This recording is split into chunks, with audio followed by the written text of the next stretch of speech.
Welcome back to Yang Daily. I'll be your host, Alex Cheney, bringing you all the Yang news you need to live your life right. Sorry for the weekend blackout, everybody. Life's been hard to balance lately, and I'm probably going to need to pull back again on dissecting articles and such, sticking more to the headline news. You can always keep track of media at thetrickleup.com. Fortunately, there has been an incredibly unusual dearth of notable news over the weekend. Here's what we've got. If you ever wondered just how much of an advantage incumbents have over challengers, here's a seminal example. Russ Cirencione's incumbent opponent has a 176-1 cash advantage over him. Yeah.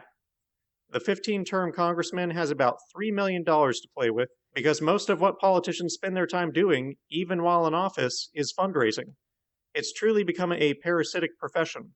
So just know that all of our grassroots Yang Gang who are running for office have decided to take on a challenge of that magnitude, and that's why they desperately need our help.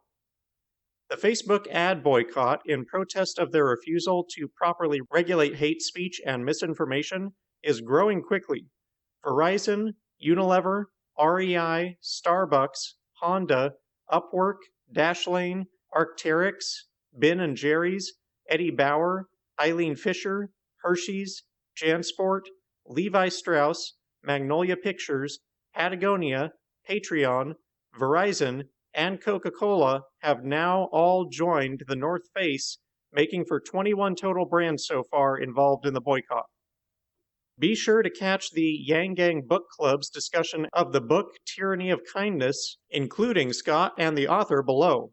It's a shocking novel and very informative.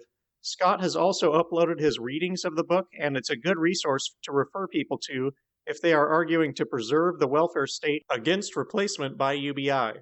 Though I wouldn't start by referring them to that, it's a bit long. Give them some more manageable facts in a blurb to whet the appetite. Finally, Scott made a comment about people's cognitive dissonance regarding thinking that people want to work because it provides purpose, yet thinking that people will stop working if they aren't forced to, and also not having a problem with people not working if they're wealthy.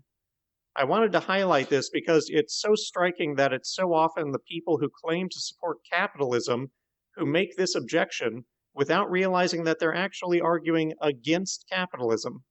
Perhaps the most prominent feature of capitalism is passive income, the ability to accrue wealth beyond your labor.